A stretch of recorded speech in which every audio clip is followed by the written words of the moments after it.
Doc, here's your SportsZu question of the week. Basketball just had a second event added at the 2020 Olympics. What is the proper name for this moniker? SportsZu, you just expect me to answer your questions now too? Fine, you're lucky I'm right here in the studio. Okay, first, are you sure that's not a typo? I think that's 3v3, so we're going with that. Okay, if not, then the X is usually by something, so we'll go 3x3. Really? Okay. Well, there was a pretty cool movie that just came out recently, Godzilla Kong, the New Empire, so the X was silent, so 3-3. All right. Well, I'm used to hearing 5-on-5 basketball, so let's say it's on. So 3-on-3. Oh, come on. I give up. What is it? 3x3. 3x3? It's just said just like that? You've got to be kidding me. I'm out of here. Few things are as American as apple pie and winning gold medals in basketball. But what happens when your team doesn't even make it to the Olympics? Well, we've got to fix that. Welcome to the SportsZu.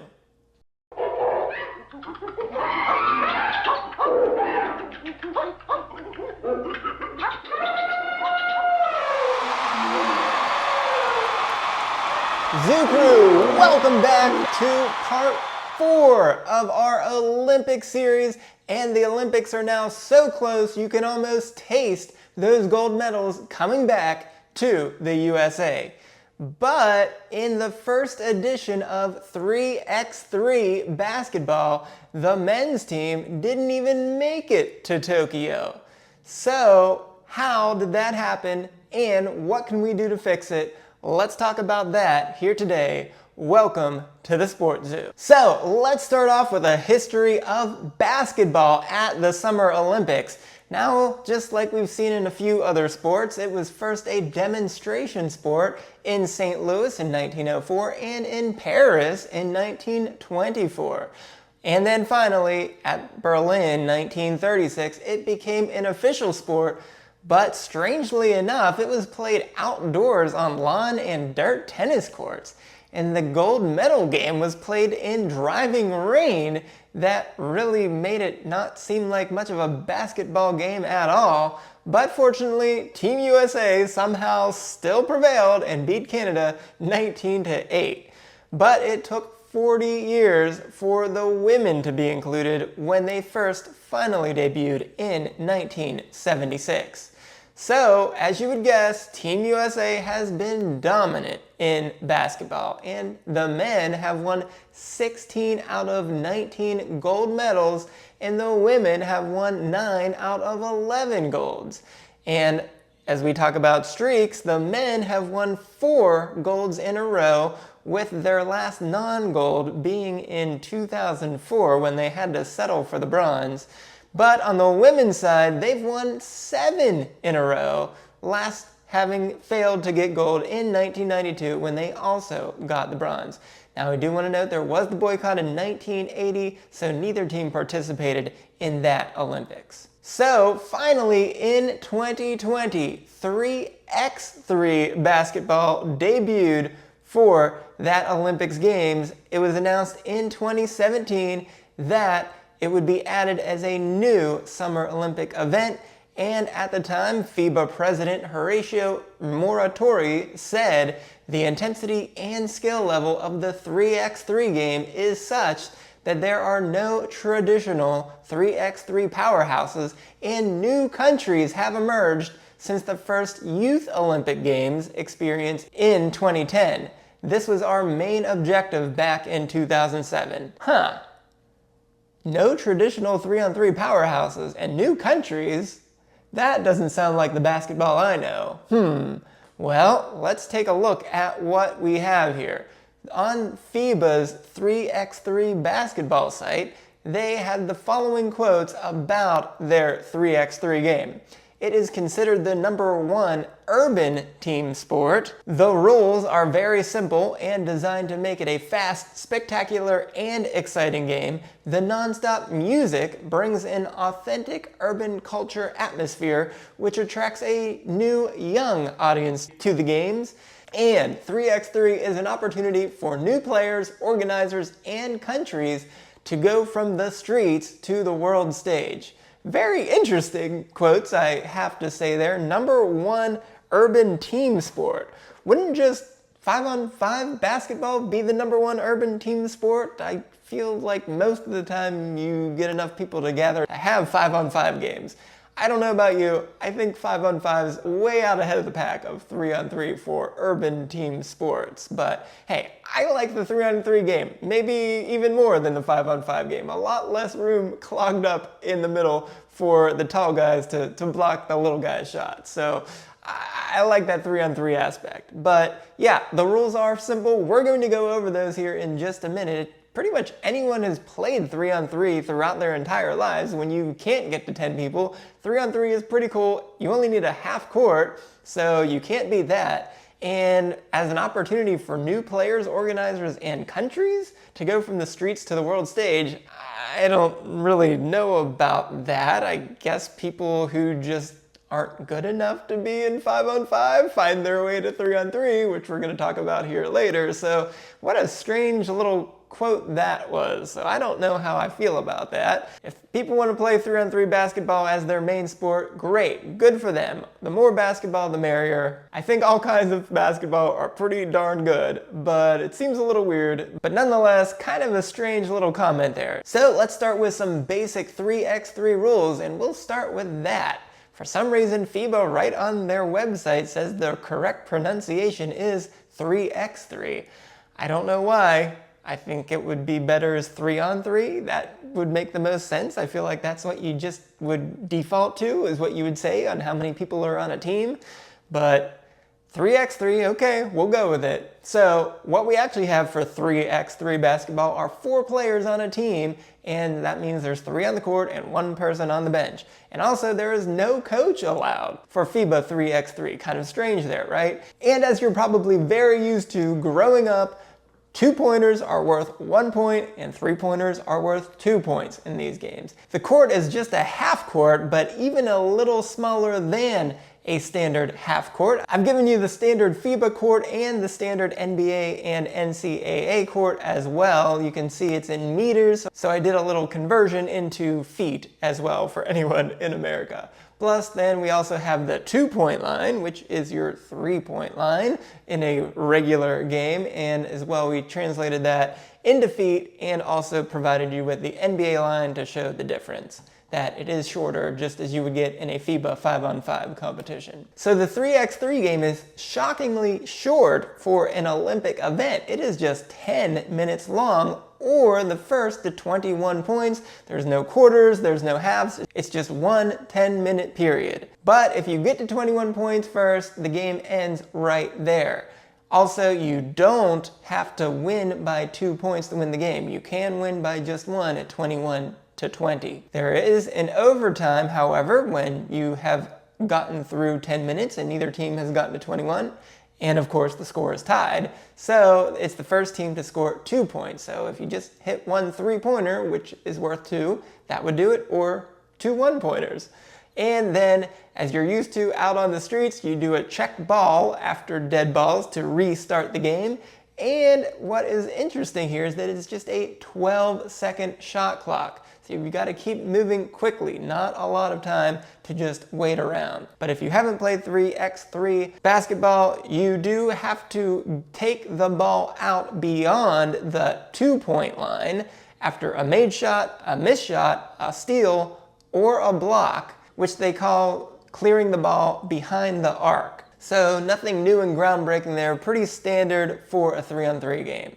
But we will note the shot clock begins when the defensive players gain control of the ball. That means as soon as they get that rebound and have possession, that's going to start the clock. So they have to go pretty quickly to get back behind the arc and then bring it back in within 12 seconds. So also jump ball or held ball situations, the defensive team always get it. It's no alternating possession. There's no actual jump ball. It's just the defensive team always gets it. So fouls or free throws, there are no foul outs in 3x3 basketball, but you can be disqualified for 2 unsportsmanlike fouls or 1 disqualifying foul. So those are your technical fouls or flagrant fouls if they are considered to be unsportsmanlike or disqualifying. If you get those, that could cause you to be ejected. And although we have no individual fouls, we still do have bonus situations, and you can see there it changes from fouls 1 through 6, and then fouls 7 through 9, and then fouls 10 and beyond. Very interesting, once you get 10 or more, you get 2 free throws and possession. That is really a big penalty for getting that many fouls, but it is just a 10-minute game, so I guess they want to really penalize you if you just keep hacking. So also technical fouls, 1 foul shot, and as you would expect, offensive fouls do not get a foul shot. One of the craziest things I think I saw that I was absolutely shocked to see, there's a specific 3x3 ball that is used for both men and women. Just 1 ball, both genders, nothing changes. But your standard men's ball for 5-on-5 is called a size 7 ball, and you can see the circumference and the weight there. And then a women's ball is your size 6 ball, and you can see it's a little smaller and a little lighter. But the 3x3 ball is some weird concoction where the circumference of the ball is a size 6 ball, aka a women's size ball, but the weight of the ball is a size 7 ball, so the size of a men's ball.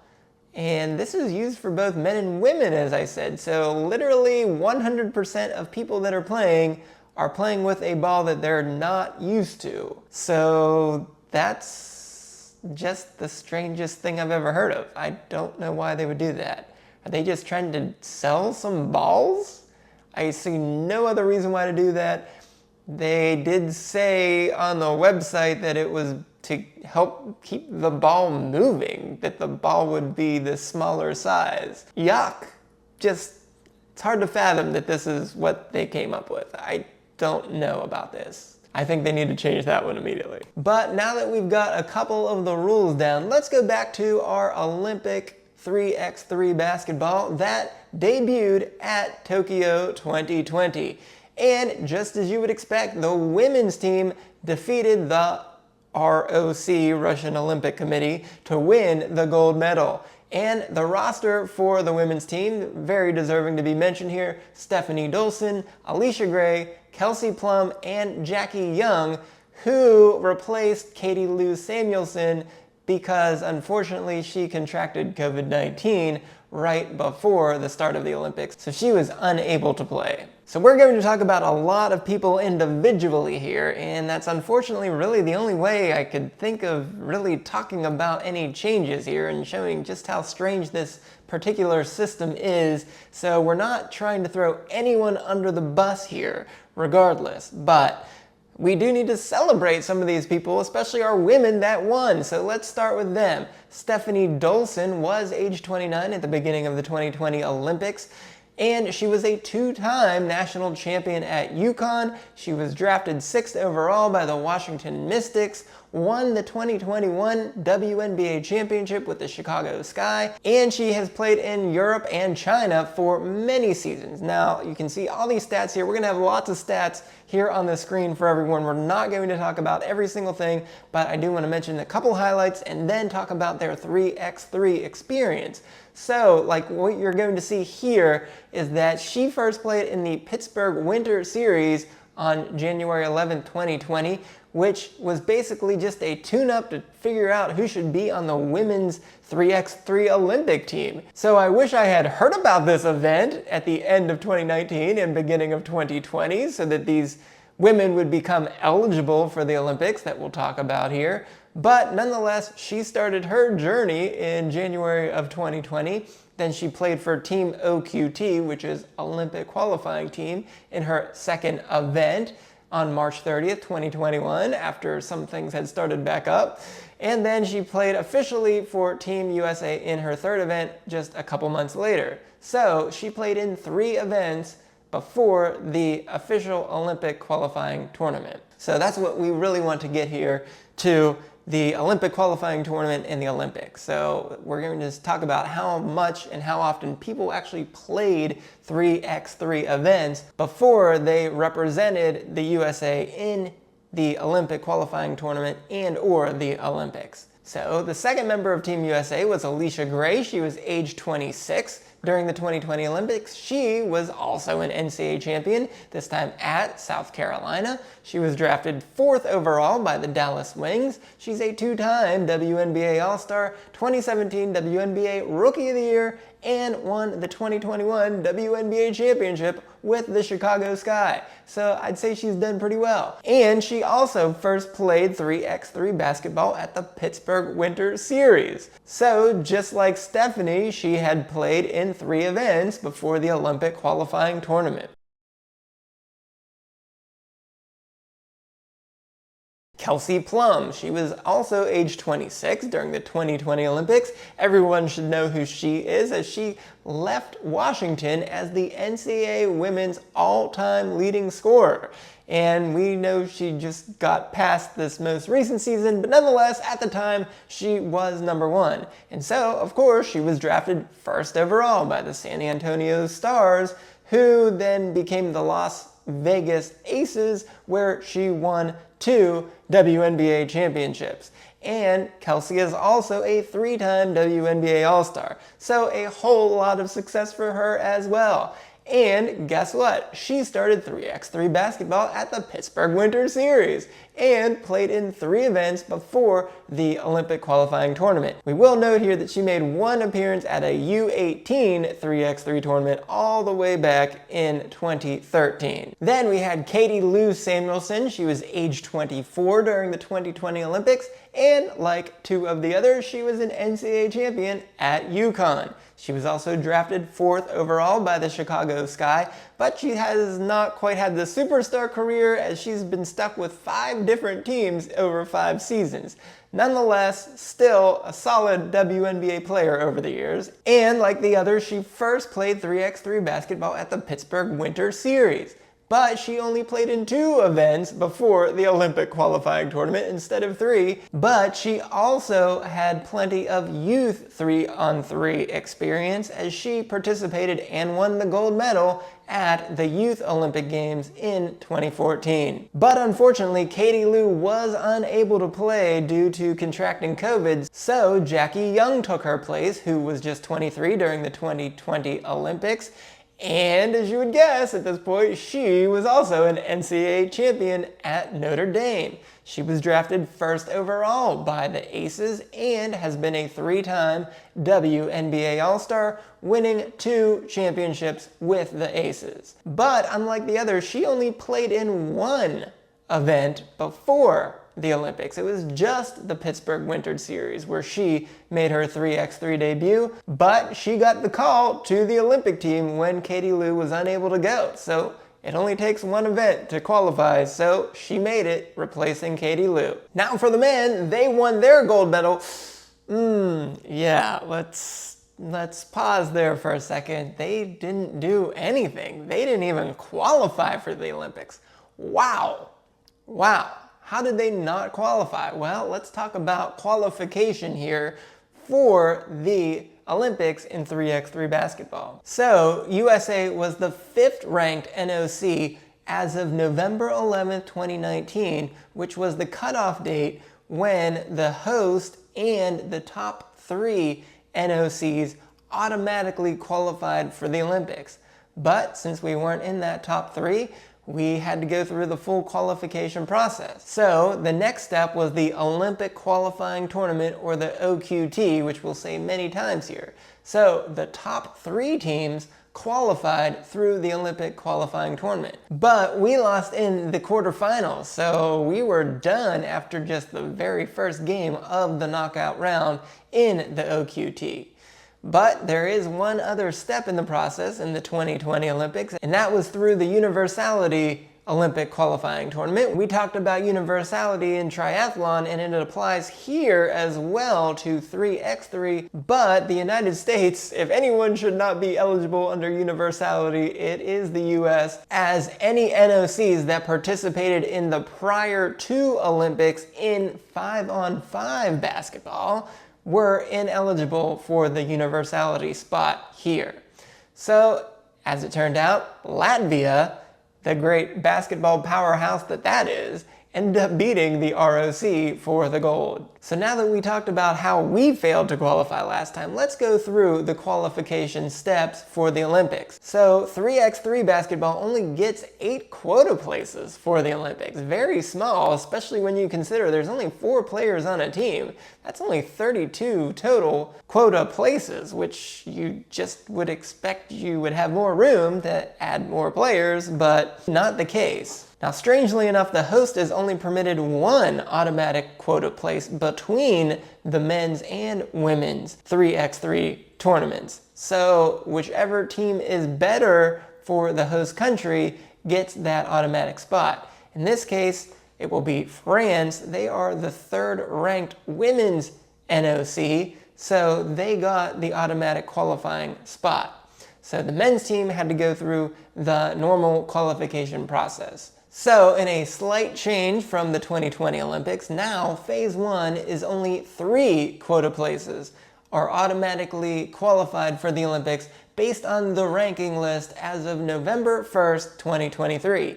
But note, no more than 2 teams from a continent are allowed to qualify during this phase 1, so we could not have the US, Canada, and Mexico all qualify under this route. So only 2. So for men, this time around, we see that Serbia is ranked 1st, USA 2nd, and China 3rd. Then on the women's side, we already said that France took the automatic qualifying spot here for the women, and then China and the USA were ranked 1st and 2nd for the women. Then phase 2, they put the universality spots here ahead of the regular OQT. So they changed it from 1 universality spot now to 2.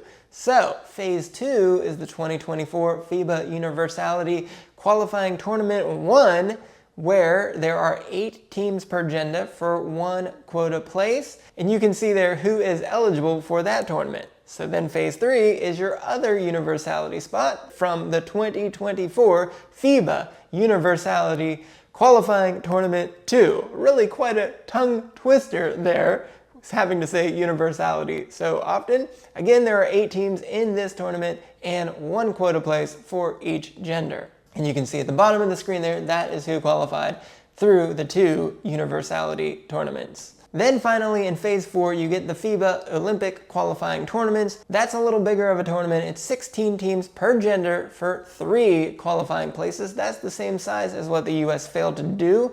They did get through the group stage, cutting from 16 down to 8 teams in an 8-team knockout bracket, but USA lost their first game in the knockout rounds, so we didn't even get a chance to qualify. So as you would guess, once you get to the semifinals, the 2 losers in the semifinals play a 3rd place game. The winner gets to go to the Olympics, and the loser is out. So at the end of the day, here's what we have as our 16 total teams qualifying for the 2024 Olympics. So how could the US only be ranked 5th in the world in 3x3 basketball? It seems like the US should never be anything below 1st or 2nd. I realize we don't always bring our number 1 top best players to every single event on a 5x5 stage, so we do sometimes lose at those. But you would think that we would be able to be in the top 3 to get an automatic qualifying spot for 3x3 basketball. So what's our number 1 problem here? Well, unfortunately, I have to say, it looks like it's the roster. It's just not the top level talent. So again, I want to say we're not demeaning anyone here individually. We just need to talk about the style and quality of players that are even eligible to perform here. So our 2020 Olympic qualifying tournament roster was as follows: Robbie Hummel, Dominique Jones, Joey King, and Kareem Maddox.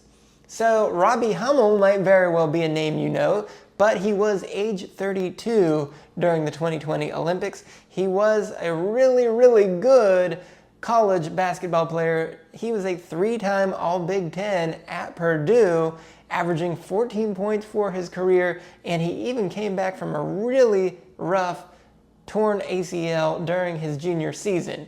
He rebounded in his senior year, had a great year, 16.4 points per game, and that was good enough to be drafted in the second round by the Minnesota Timberwolves. Now, he didn't make the team and ended up playing in Spain that season, but he was able to return to the U.S. and was able to play 98 NBA games for the T-Wolves. So, it didn't quite work out how he would have wanted it to, but he still got to say he played in the NBA. He then later went to the commentator booth and has been a pretty good basketball commentator since 2017. But I guess he still had the itch to play, so he joined Team Princeton 3x3 in 2018 and got onto the USA team that won the gold medal at the 2019 FIBA 3x3 World Cup. So pretty good path for him to make a nice comeback in basketball. Then the next member was Dominique Jones. He was age 32 during the 2020 Olympics. He was an All-Big East performer for USF, career average of 18.9 points per game, drafted 25th overall by the Memphis Grizzlies, and he didn't have that much success in the NBA, only playing 80 total games, but he did play 18 games for the Mavericks in the 2020-11 season, winning an NBA championship. How about that? And then he's played abroad in China since 2013-14, winning the MVP of the CBL in 2023. So, wait, what's this? That's not the right Dominique Jones? Wikipedia linked it incorrectly? Oh my gosh, you've got to be kidding me. Not the right Dominique Jones. Well, let's see. Okay, so Dominique Jones, age 32, same as what we said there. He played 2 years at the Fashion Institute of Technology in the NJCAA, and then played 2 more years at Fort Hays State in Division II. Oh, okay, well that's a little step down from USF and then winning an NBA championship. Okay, well, all right, well, let's see how he did in 3x3 here. So he joined Dashletics in 2014 and played for NY Harlem since 2015, winning a gold medal at the 2019 Pan Am Games and won MVP of the FIBA 3x3 World Tour in 2019. Pretty good, right? Oh, and look at that. He shoots foul shots with one hand.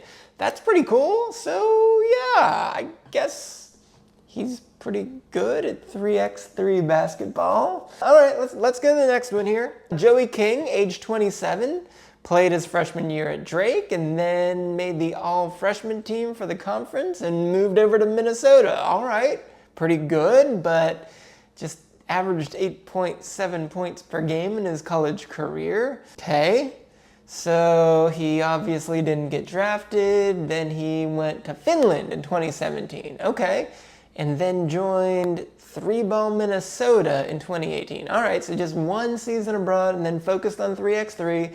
He then went on to the same team with Dominique with New York Harlem in 2019. And then he replaced the injured Canyon Barry. Okay, so he got to make it due to injury. That's all right. And then he kept going a little bit past the Olympics, but his final 3x3 appearance was in July of 2022. All right, and lastly, Kareem Maddox. He was age 31 during the Tokyo Olympics.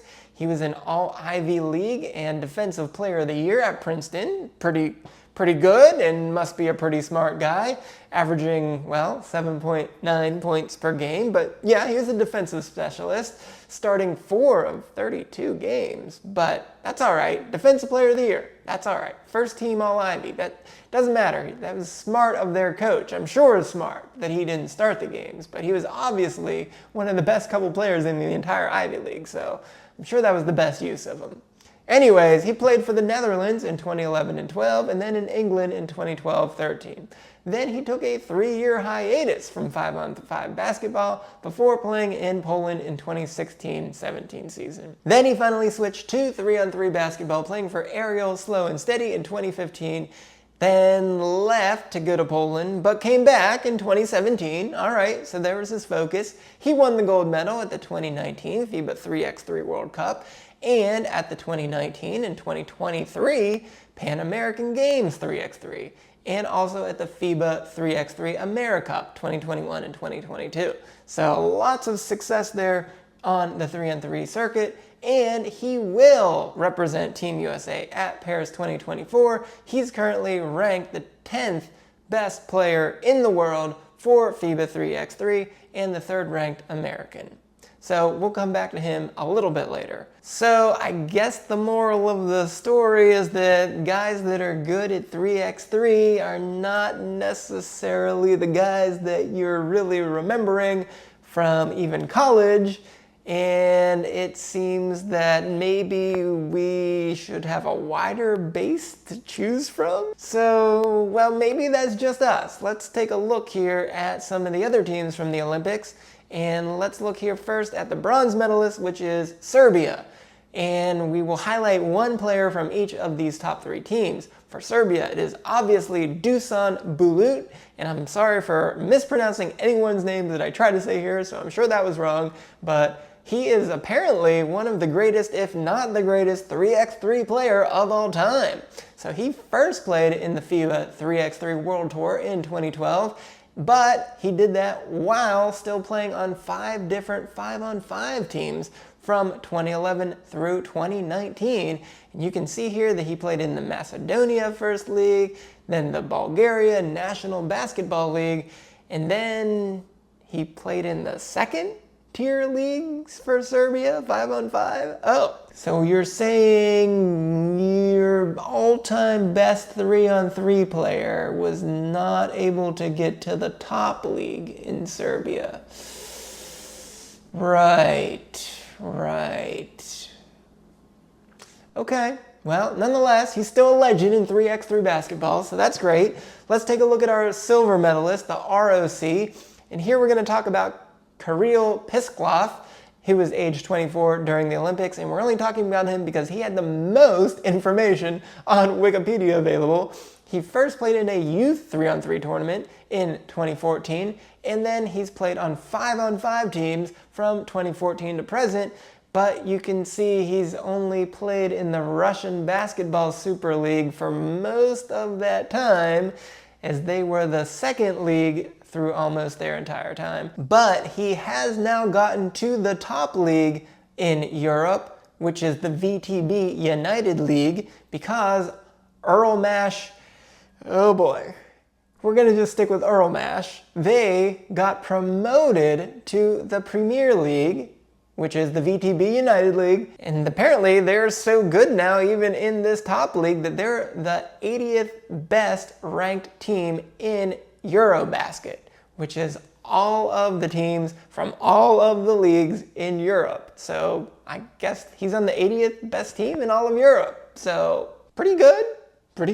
And our gold medal winners were Latvia, so we'll highlight Agnes Cavers here. He was age 34 during the Olympics. He first played in FIBA 3x3 in 2016, but that was after he played on 5 different 5-on-5 teams from 2012 to 2016, mostly playing in the Latvian Basketball League, but also 1 season in the Swedish Basketball League. And yes, that is the highest ranked league in both of those countries, but I wouldn't necessarily say those are the powerhouse leagues in Europe. So let's just point out the average ages here for these teams. 3 of the 4 of them that we've highlighted here have average ages of over 30-year-olds playing on these 3x3 teams. So this seems to be more of the fallback league after your 5-on-5 days are coming to an end, rather than building up these up-and-comers, kind of what it sounded like from the FIBA 3x3 website that we talked about at the beginning. So nonetheless, I do want to point out the top leagues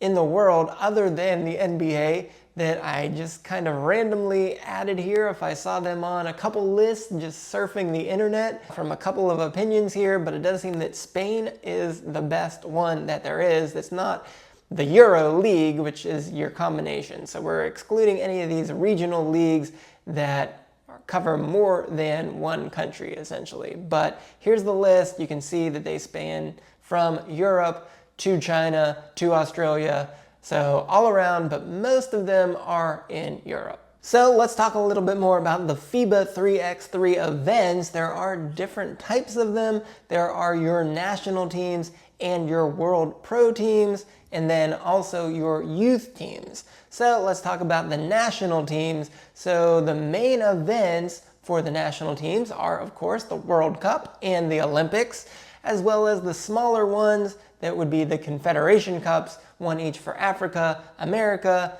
which is both North and South America, Asia and Europe, and also the Oceania teams would also be included in the Asia Confederation Cup. Then a step down from the national teams, we do have a world circuit. So very impressive that 3x3 has built out for FIBA to have their own separate world circuit. We have the World Tour for the men as the primary circuit, going from different country to different country throughout the world and a bunch of different tournaments. And right below that are challengers events. Basically, you compete in the challengers events to try to get promoted into the world tour. Those are both on the men's side. On the women's side, you don't exactly have the same thing.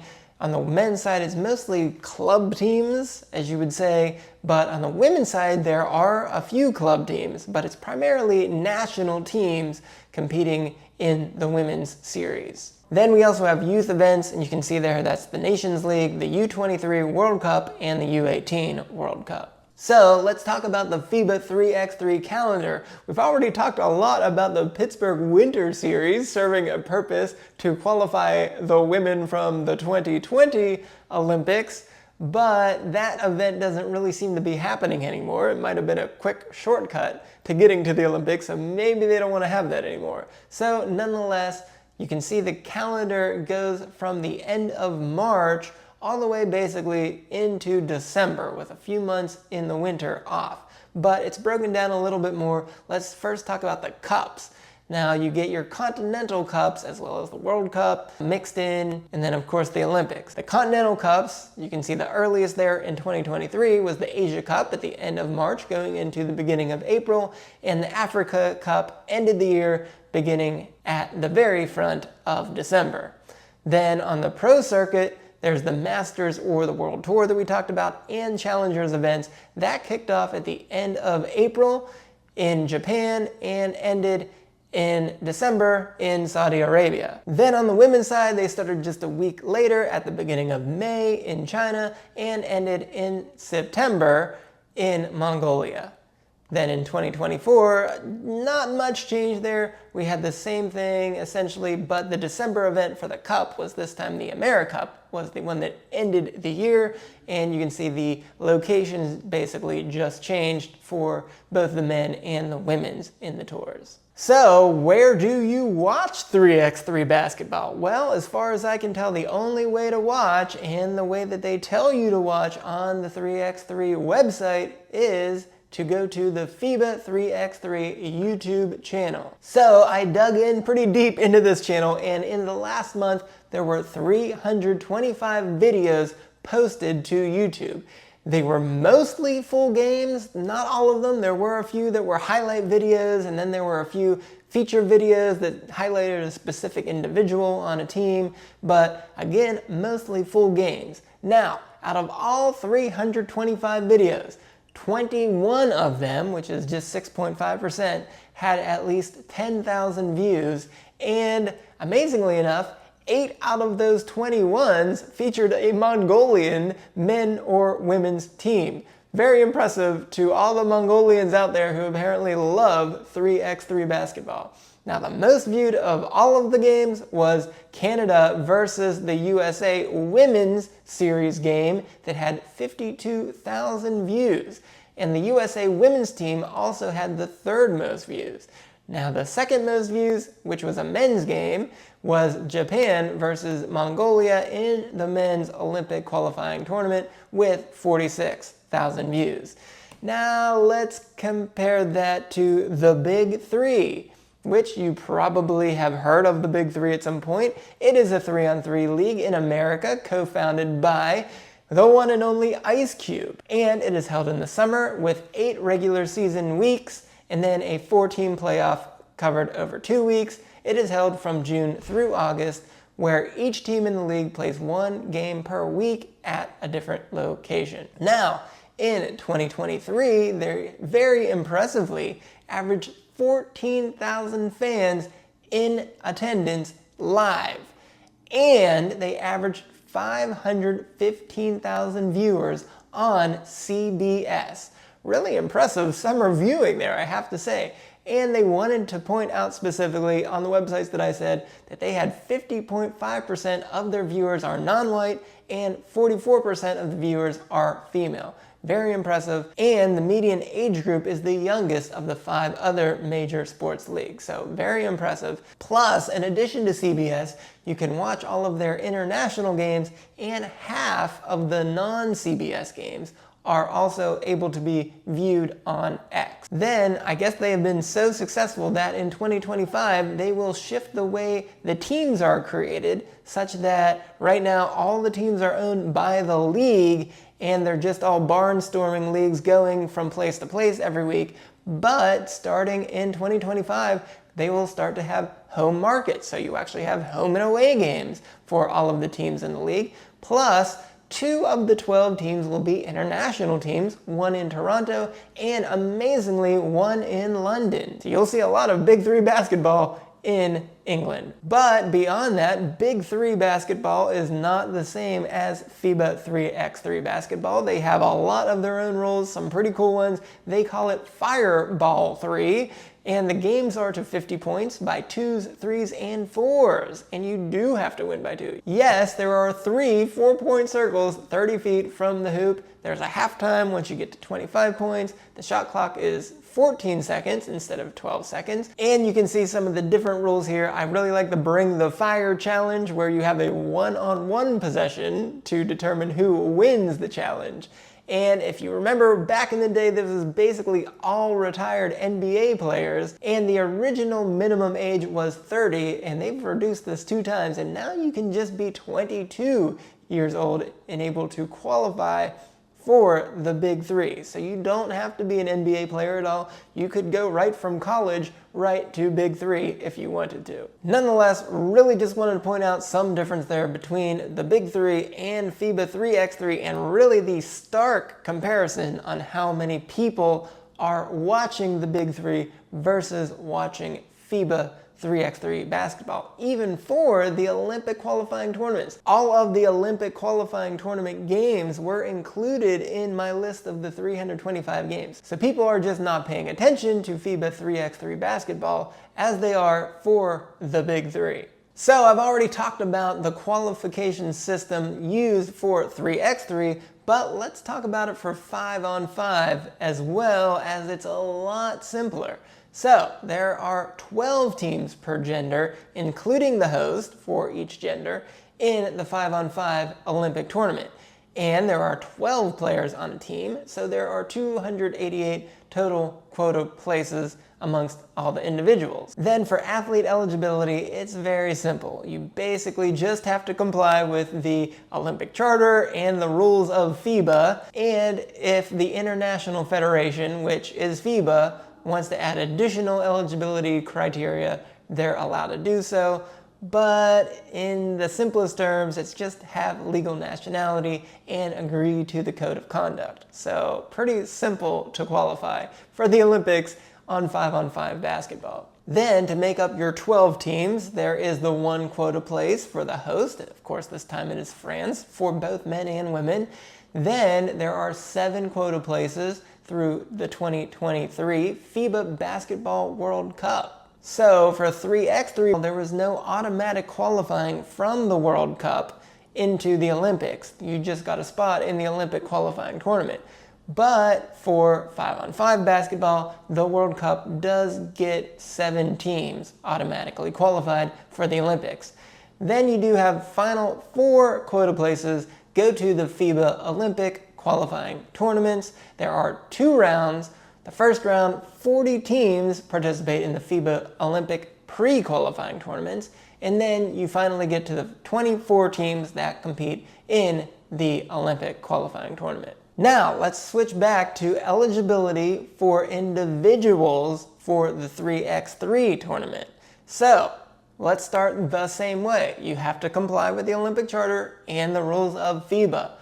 And there is an age requirement. Not sure why there was not an age requirement listed for 5-on-5, but there is for 3-on-3. So for this Olympics, you had to be born before January 1st, 2006. So basically, you have to be 18 or older to qualify for the 3x3 tournament. Now, again, if the International Federation, which is FIBA, wants to add additional criteria, they're allowed to do so through the Olympic Charter, and it's a lot more than it is for 5-on-5. So, there are only 4 players on the team, but at least 2 of the 4 players must be ranked within their top 10 of their national individual ranking on June 24th, 2024. So we will get into the national individual rankings here momentarily, but remember, that is a big part of how you have to qualify. But the other 2 players don't have to be in your national top 10, but they can be, they're certainly allowed to be, but if they're not, these 2 spots are allowed to be filled with those who have participated in at least one FIBA 3x3 official competition between January 1st, 2023 and June 24th, 2024.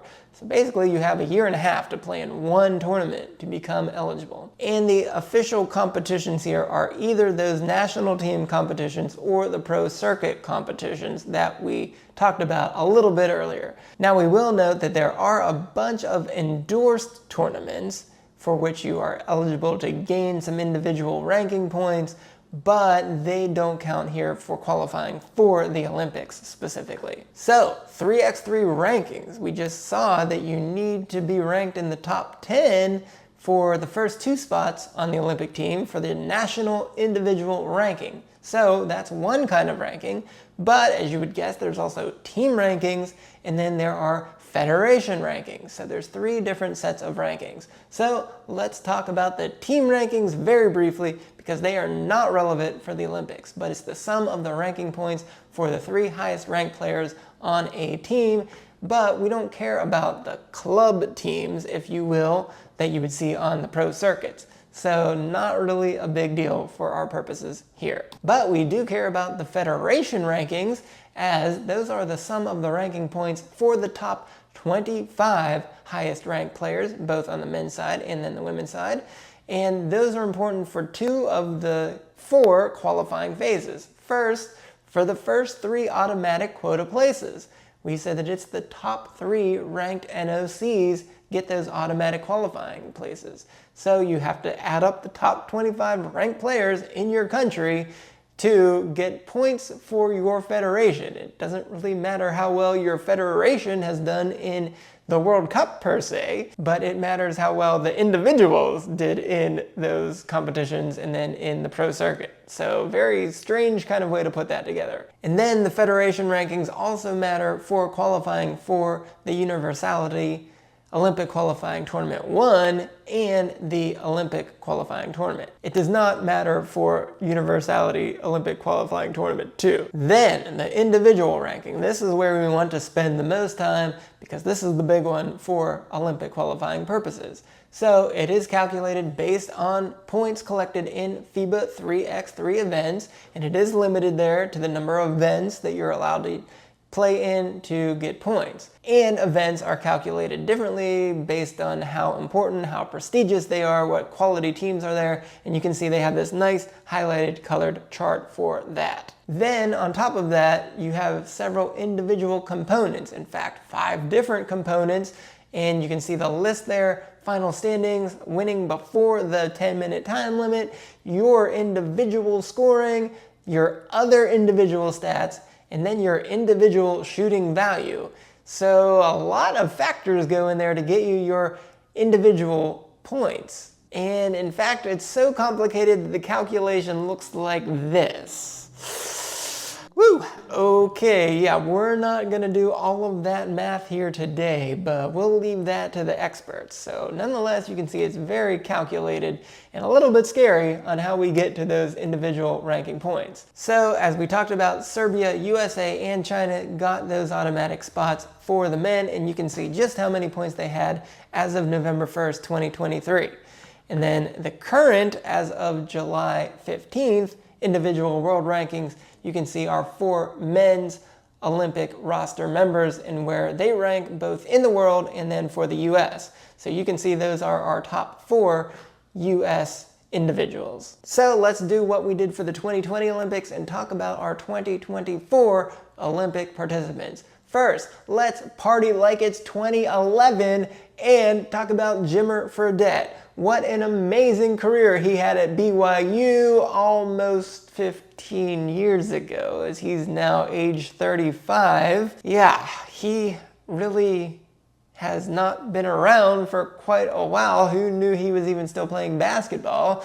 He was drafted 10th by Milwaukee back in 2011, but his rights were traded to Sacramento, so he played for the Kings instead, and he did play in 241 games with 4 different teams over 5 seasons in the NBA. Then he played in China and Greece from 2016 to 2021, finally switching over to 3x3 for good in 2022 for NYC Blue, and then got promoted to Team USA in just his second FIBA event for the 2022 AmeriCup. He then switched to Miami for the World Circuit, starting with them in May of 2023, and he's now played 25 total 3x3 events. Kenyon Berry, age 30. He played 3 years at the College of Charleston, and then played his senior year at Florida, averaging over 11 points, pretty good, winning the 6th Man of the Year in his final year in 2016-17. Then he played 1 year in Finland and Czech Republic, then 4 years for the Iowa Wolves of the G League. So he never even made it to the NBA. He was stuck 4 years in the G League. So while he was in the G League, he did start his 3x3 quest by playing for the Quest starting in May of 2019. Then he debuted for Team USA in his 3rd event in 2019. He switched over to Team Miami in May of 2023, and he's played in 53 total 3x3 events. Kareem Maddox, we don't have to say a lot about him. He's now 34 years old, but he also switched to Miami in May of 2023, and since he had so much experience that he was on that Olympic qualifying roster before, he's now played in 72 total events. Lastly, we have Dylan Travis, who's 31 years old. He played 1 year for Midland in the NAIA in 2012-13, then transferred to Iowa Central Community College in the 2013-14 season, then moved to Florida Southern of Division II for 2014 through 2016, where he was a Division II national champion in his first year there, beating the Indiana University of Pennsylvania, IUP. Then he moved on to Germany, where he played on the 3rd and 4th tier leagues in Germany in 5-on-5 basketball. 3rd and 4th tier. Now, German basketball a little better than the ones we talked about earlier, but still 3rd and 4th tier in Germany. And then also played semi-pro basketball in Australia. Very interesting path there for Dylan, but he did debut in 3x3 basketball in 2018 for Red Roo and debuted for Team USA at the FIBA 3x3 AmeriCup in 2022. He also got drafted into Team Miami for May 2023, and he's played in 60 total 3x3 events. So, Team Miami, they are the first ranked team in the pro circuit as of July 15th, 2024, with 2.8+ million points. Not that we really know what that means. And Team Miami also includes Bryce Wills, who just seems to fill in when one of the other gentlemen is not available, so he's played in 5 of the events. And so Team USA was selected just because Team Miami is ranked first. Because of all of their winning, they have the 4 highest ranked men. So they just decided to keep them together to represent Team USA instead of maybe picking someone else who might be better from one of the other teams, such as the other top teams in the USA on the pro circuit, which are the 14th ranked Princeton team or the 17th ranked New York Harlem team, which, as you can remember, Dominic Jones from 2020 is still on that team. But he was passed over this time to keep Team Miami together. Now, just like the men federation rankings, Team USA on the women's side is also ranked 2nd overall, with China being ranked number 1. Now, here are our individuals for the 2024 Paris Olympic team. You can see Sierra Burdick, Hailey Van Lith, Cameron Brink, Derica Hamby, and Ryan Howard. Unfortunately, Cameron got injured, which is why she's in italics, so Derica took her place. So let's talk about each of them individually. Sierra Burdick is age 30 right now. It feels like she's the experienced team captain of the group or something like that. I don't know that to be true or anything, but that's the feeling I get when I looked at everyone on the roster. So Sierra played 4 years at Tennessee. She did average just over 8 points a game, but it was good enough to be drafted 14th overall by the LA Sparks in 2015. She did play for 6 teams in 5 seasons in the WNBA, but switched to Valencia in 2022-2023 in Spain. But Spain does have the best league in Europe. But she started her 3x3 journey all the way back in 2014 for Team Takeover and debuted for Team USA in her 3rd event back in 2014. And she's played exclusively on Team USA since May of 2022, playing in 34 total 3x3 events. So a lot more similar to what you see on the men's side for Sierra. Then we have Hailey Van Lith, age 22. She was a 2-time All-ACC performer at Louisville, averaging almost 20 points per game in her junior season. She did transfer to LSU last year. Her stats went down a little bit, but that was to try to get some more success for the team and to have her transition from shooting guard to point guard. But after that, I guess it didn't work out quite the way she wanted it to, so she is transferring to TCU for her super senior year that she has due to the COVID season. But she debuted in 3x3 for the under 23 Team USA team back in 2021. Then she debuted for the open level Team USA in her 3rd event at the FIBA 3x3 Women's Series Montreal stop in 2021. And she still has played on both the U23 and the open team, so good for her. So she has pretty good experience playing in 18 total events so far, even though she's not even out of college yet. So very impressive for her dedication to 3-on-3. Cameron Brink, also age 22. She did just finish her college career this year after being a 3-time AP All-American, including a first-teamer this year, and she was drafted 2nd overall by the LA Sparks in this year's WNBA draft. Unfortunately, she tore her left ACL in June, so she's obviously going to be out for quite some time, and she will not be able to participate in the Olympics.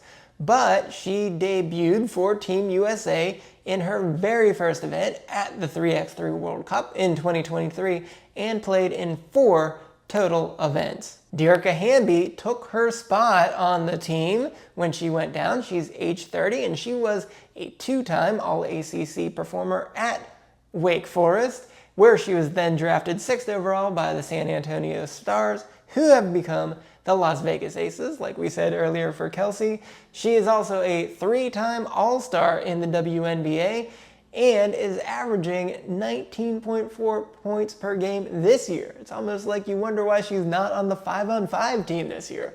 But nonetheless, really very impressive. She debuted for Team USA at the 3-on-3 AmeriCup 2023, but has only played in 2 total FIBA 3x3 events. And lastly, Ryan Howard. She's just 24 years old after being a 3-time first-team AP All-American at Kentucky and was drafted number 1 overall by the Atlanta Dream in 2022, and she's already a 2-time WNBA All-Star in her third season. She debuted for Team USA in her very first event at the FIBA Women's Series Springfield Stop in 2023, and that was her only event. So very smart for Ryan to just get in that minimum one event to be able to qualify for the Olympics. So she's not played 3-on-3 for quite a while here, so we'll see if that costs Team USA. But since she's a two-time WNBA All-Star, I feel like she's gonna be okay. So there's your 3-on-3 team, but let's talk about our 5-on-5 women's roster. You can see here it's a 12-person team, and you can see that we put in bold here Kelsey Plum and Jackie Young. They have moved on from the 3x3 team to the 5-on-5 team. So congratulations to them. So those two obviously have the chance to be the first people ever to win a gold medal in both 3x3 and 5-on-5. Very impressive. I have a great feeling that they're gonna get the job done, but good luck to those ladies and to the entire team to get us another USA gold medal. So switching to the men's side, we did this a little bit differently here. Instead, we had a full player pool. So back in January, Team USA listed the entire player pool that they were going to name as possibilities for the team. And of course, the deadline has passed to announce who the team is. So everyone in bold here are the members of the team. So fortunately for the US, they include many of the biggest names in the entire NBA this time, including the likes of LeBron James, Kevin Durant, Stephen Curry. Unfortunately for Kawhi Leonard, he's still recovering from an injury, so he was just recently replaced by Derek White. So you can see here, those two are both in italics there for that reason. Now, what we did on top of that, anyone who is 25 and under, we also gave them an underline there. So Anthony Edwards and Tyrese Halliburton are both under 25 and made the team. But several others here, Jared Allen, Paolo Banchero, Desmond Bane, Scotty Barnes, Tyler Hero, Chet Holmgren, Jaren Jackson, Walker Kessler, Austin Reeves, and Trae Young, all still 25 or under, so wanted to highlight them as really strong possibilities for the future, and also guys that we think might be really good to take those spots on the 3-on-3 team instead. So let's talk about an age comparison on the 5-on-5 versus the 3-on-3 teams. So for the men's 5-on-5 team, it has two players under 25 that we just talked about, and the age range is from 22 years old, which is Anthony Edwards, all the way to LeBron James at 39 years old. Now on the women's side, somewhat controversially for this team, there are no players under 25 years old, so they excluded the two most recent #1 overall draft picks the last year. So the Indiana players are going to be a little well rested for when the WNBA season continues. But for the Team USA itself, they range from age 26, Sabrina Ionescu and Jackie Young, all the way up to age 42 with Diana Taurasi. Now for the men's team that we talked about, you saw we have a lot of veterans here. No one is under the age of 25, with just the range from 30 to 35. And then the women's, the way it worked out, we're going to have two players under age 25, but if Cameron Brink hadn't been injured, it actually would have been three players under age 25. Very impressive and a big difference on how these teams are constructed. So we're going to talk about some dates here. NBA key dates from the 2022-23 season. So the NBA training camp opened at the end of September with preseason games just starting a couple days after, and then the regular season started on October 18th and then ended on April 9th, 2023. And then just a note, Game 7 of the NBA Finals, if it were necessary. It was not necessary, but it would have been on June 18th, 2023. So let's look at 2023-24. Obviously a lot the same, but they did just push everything back by about a week for some reason. Training camp started on October 3rd, 2023, the regular season on October 24th, ending on April 14th, 2024, with Game 7 of the finals. It would have been on June 23rd.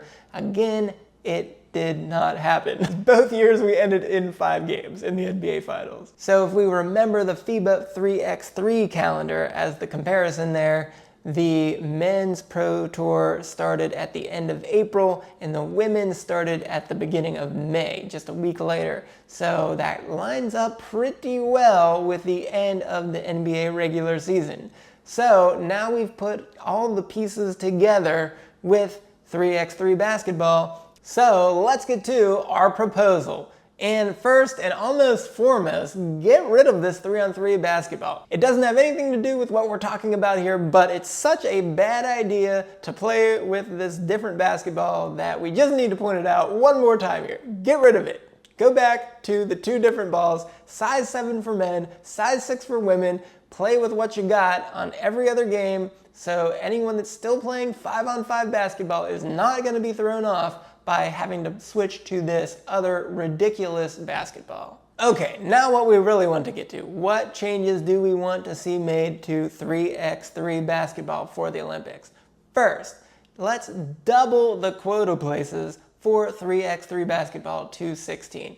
You only have 8 teams with 4-player rosters, 32 total players per gender. That is just ridiculous and way too low. So hopefully the IOC can do something about that. They can up this to 16. So why would you do this? First, we should include quota places for the NOCs that win either the World Cup or Continental Cup. We have some direct qualification in 5-on-5 basketball, so we really should do that here as well. Then we also have the World Cup itself has 20 teams per gender in it. So why would we only have 8 teams in the Olympics? It doesn't make sense to have that many fewer teams in the Olympics than what we would have in the World Cup. And almost like, duh, use 2 courts at the same time. A basketball court has 2 sides to it. We're using half of it here for 3x3 basketball. And I know these are separate, they're not the exact same size, but it doesn't take up much room to have 1 court sitting there playing 1 game at a time. You could have a second court here that is separated. It doesn't have to be 1 court. It could be 1 court, but you could have 2 separate courts in a reasonable spot, play 2 games at one time. It's not that hard, folks. It really is the easiest thing you could do to have 2 games going on at one time. So I really don't understand that. Now, as a side note, I would also consider leaving openings for NOCs that qualify in phase 1 to be able to try and qualify a second team to attempt to qualify through the Olympic qualifying tournament. Well, why would we do that? I mean, the USA, they're so deep, so strong, there should be so many eligible people, and I'm not limiting it to the US, but we should have so many good players that we're able to send 2 good teams. It's not like there's only 1 swimmer that's allowed to participate in a swimming race. If you have 2 people qualify, they can win the gold and the silver medals. So why can't we do the same here when the roster sizes are so small? It's just really hard to only have 4 total roster spots for an entire country. Next, remove the individual qualification requirement. If there's no qualification requirement like that for 5-on-5 basketball, there shouldn't be one for 3-on-3 basketball. And as the women have shown already, talent beats the age and experience on the number of events that you have played. Our men's teams have been very experienced at 3x3 basketball, and they did not even make it to the Olympics last time. I think they have a good chance to win this time, and that's probably because they're playing against other teams who also only play 3x3 basketball, but we'll see if that holds up. But the women's team has shown that you don't need that experience. You just should have your best basketball players at the Olympics. There's probably a 0.95 correlation for how good you are at 5-on-5 basketball versus 3x3 basketball. I mean, you could have a 7-footer almost never move in 3x3 basketball. They don't even have to run down the court, and you don't have to wait for them to get there. So maybe they're even amazing at 3x3 basketball. I don't know. Nonetheless, it's really silly. Lastly, basketball is a team sport, not an individual sport. It just goes to show that you should not have individual rankings making up your qualifications for players for a team sport. These qualifications should just be limited to their results in federation events instead of adding up individual points. Yes, those individual points go up by doing well at these international events, but that's not the only things that count. Their circuit events count as well. So it's just pretty strange. There's just no real great reason to do this other than to exclude good basketball players who just haven't played 3x3. So to me, there should be two goals for 3x3 basketball. The first, increase the visibility and popularity of 3x3 basketball. As we saw earlier, the Big 3 is doing quite well for a summer basketball 3x3 league, while the FIBA 3x3 YouTube channel is doing a quite bit different. There were probably 200 plus of those 325 videos that didn't even have 1,000 views to them. It's really hard to get people to pay attention to watch these events even on YouTube. So I don't know, it just doesn't seem like the way to increase visibility is to have these players that no one's heard of playing in the game. To me, you want to have the best players possible. Those are the ones that really should be at the Olympics. And our secondary goal should be provide international experience for ascending players. See the difference between the men's side and the women's side. We're sending in these 30-plus-year-old guys who have been done or bad from 5-on-5 basketball. And the women's side, we're sending WNBA All-Stars. So you tell me how this is working out. I don't know. For teams outside the US, we see these guys are playing in second and third divisions in European leagues or first divisions from countries that don't really have great leagues. So this is not really the best players even in Europe. So get their best players too that aren't on 5-on-5 teams. I don't know. Doesn't seem that hard. So the goal here should be getting your young players the Olympic experience so that if they keep ascending and keep getting better, that the next time the Olympics come around, they make it to the 5-on-5 team and it's not new to them. They already know what's going on. They're used to the experience, the international scene, and they're able to just play their best basketball. So we've got Jackie Young, we've got Kelsey Plum ready to do that right now and help us bring home another gold. But I have a feeling that FIBA is not going to do that. So we've got to try to get our own guys and girls to do that. So let's make our own Team USA rule. So here's what we're going to do. For any player that's age 26 or younger to be eligible for World Cup roster, that player must have two things. One, played in at least one 3-on-3 pro circuit event to gain eligibility for a 3-on-3 Olympics or World Cup event, and played in a 3-on-3 Olympics or World Cup, if they're so selected. If they're not selected, that's fine, but they're not allowed to refuse to play in the 3x3 event if Team USA chooses for them to play. Now, if you're picked to play in the 3x3 Olympics, I don't know why you would say, nope, it was 5-on-5 or nothing for me. You were planning on going to Paris anyways, so go to Paris and play 3-on-3 basketball. I don't see what the big deal is. Win your gold medal there. So let's do an example of what we would see here. Now let's go to the men's side. Paolo Banchero, who is currently age 21, he was the first overall pick in the 2022 NBA draft coming out of Duke, and he was picked by the Orlando Magic and made the All-Star team in his second season in the NBA this year. He was included on that player pool that we showed earlier, but he was ultimately not selected for Team USA for the Olympics. So here's what Team USA should do. He was 20 years old after his rookie season that ended in April of 2023.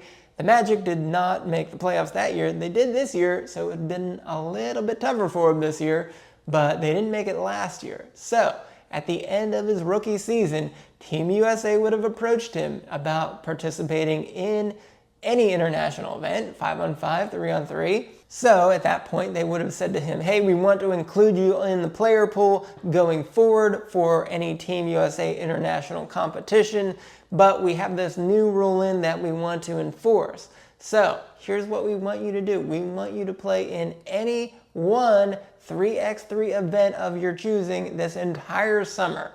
Anytime. And you have all the way until the end of September or beginning of October for your team's training camp. So we want you to participate in one event there. Plus, the 2023 World Cup is also coming up. So we think you would be a good person to participate in that event. So he's going to go out and play in this one event. If he said no to playing in the 3x3 event, he would not be eligible for that 2023 World Cup. But he ended up actually playing in that World Cup, so in this scenario, we would think that he would have played in one of those early events in April, so that when the World Cup came along in August, he would have been eligible to play in that. Plus, then he would have been in the player pool for the 2024 Olympics. Then he still, because he did it one time, that's good enough. He doesn't have to do it every time the Olympics comes around. He would have been eligible for the 2027 World Cup and the LA 2028 Olympics when he still would have been under 26. So he would have had to go through the process again if he didn't play it the first time.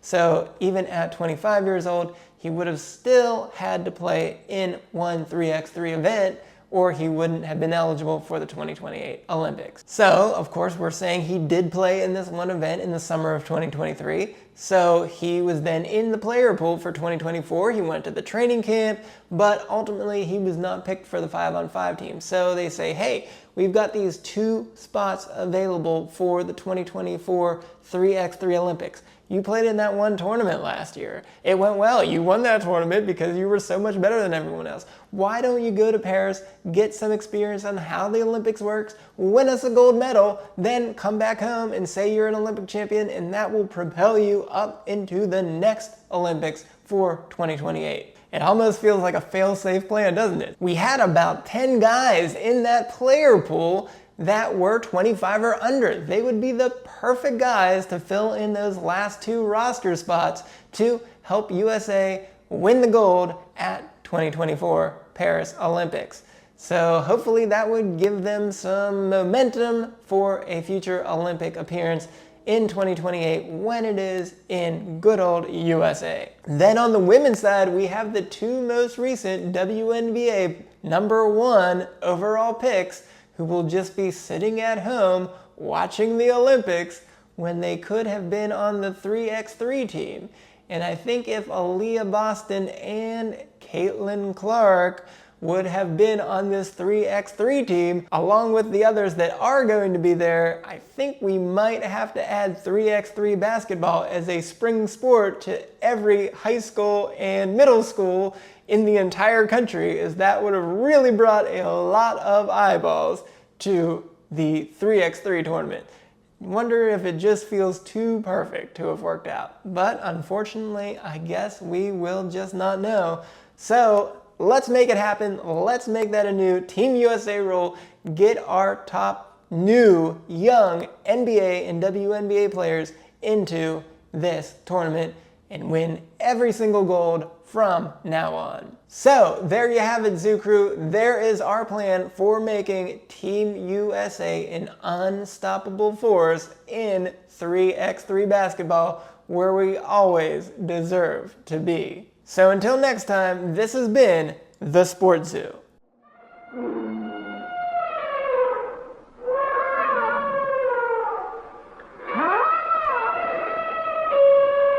How did Doc beat me to Godzilla Kong? I would have bet he thought that was a big Bronson Reed versus Braun Strowman match.